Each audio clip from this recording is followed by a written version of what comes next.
And I'm Kim. Welcome to another episode of Dab of Honey.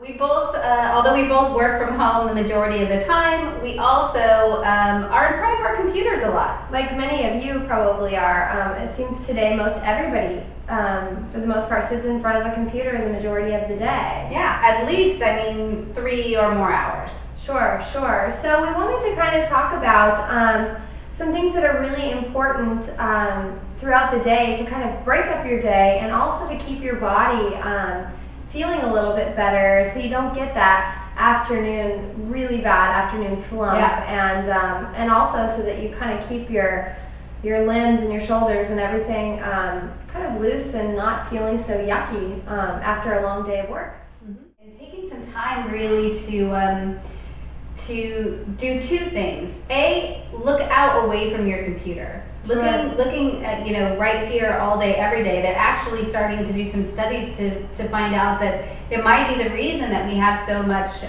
is it nearsightedness? Nearsighted when you can't see far? I'm not sure. I think it's nearsightedness. So that the people actually are having difficulty seeing distance and are losing their eyesight because we no longer do the types of jobs where we are always looking out in the distance. So every 25 or at least every 45 minutes, taking a moment just for 10 or 30 seconds just to look out away, look out the window, take a few really deep breaths, because that's another thing that happens is we get into this really shallow breathing rhythm, which is sometimes what really helps that 2 o'clock, 3 o'clock crash. Mm-hmm. Is that you're almost at that sleeping state. You're taking those really shallow breaths, and you're really kind of in this slow rhythm. Sure. That is you're literally putting yourself to sleep. Because we're all used to using our digits with texting and Blackberries and typing, that even sometimes just taking some time to just even do some some stretches with your hands. Sure. You can put your hands straight against a wall and just put your weight on it. You can even just take some time to do some hand stretches, bending your wrists back is really and nice. down even, and just rotating them. And the same thing with your arms, just bringing your arms across your body. And even this one sounds silly, but because I know I hold a lot of stress in my lower back, sometimes I try it 4 or 10 times a day just to touch my toes. Right. Just stand up and bend over and touch my toes and get some blood to your head and get some. And although they see something I found helpful is to even set a reminder on your calendar on your desktop so that it pops up and says, hey, take a break, because otherwise I'll forget.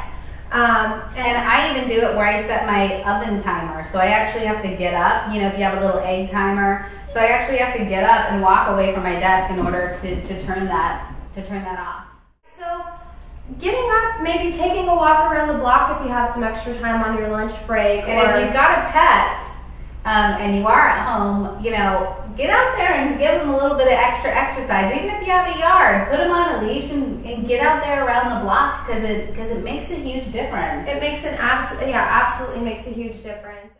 And another thing, in addition to just doing some stretches and some walking and some different types of movement, taking a couple of glasses of water and really making sure you're getting your water in throughout the day, because that too will help kind of keep your energy level. It's also going to ensure that you have to get up and go to the bathroom about every hour. If you're in a workspace, you're walking down the hall, you're maybe even stopping, having a conversation with a colleague, and moving your mind out of that really analytical phase and into a more creative phase that allows you to shift your energy a little bit and calls for a different type of energy, which is that human interaction.